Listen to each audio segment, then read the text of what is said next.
what I'm calling the Q phenomenon, the LGBTQ. The Q phenomenon, I believe, is starting to become a religion. And here's the reason why. Some of the reasons why I believe it's becoming a religion, and some of the ways that we can tell, it has a lot to do with belief of becoming, for example, identifying as a tree or identifying as a cat. Now, whether you find that funny or not, I think it's really important to bring up a couple of conversations.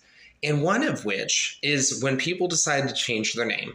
So if you can't respect a person's decision to be called a different name, there are many famous country singers and pop stars and et cetera that go by a different name just because it either fits their community, their crowds. I think that that's one conversation where you're not respectful for a very simple choice. Now, it's a whole nother thing when you talk about your personal belief that you are a tree.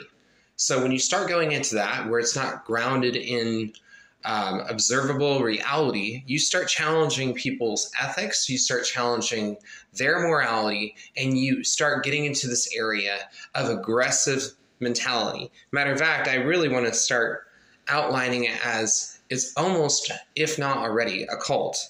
And the reason for that is if you don't get on board, many of these individuals are jumping to the extent of violence, physical aggression towards other individuals to go ahead and, if you don't believe their dogma, which is the chant or the phrase that they believe, then they're going to assault you and they're going to harm you.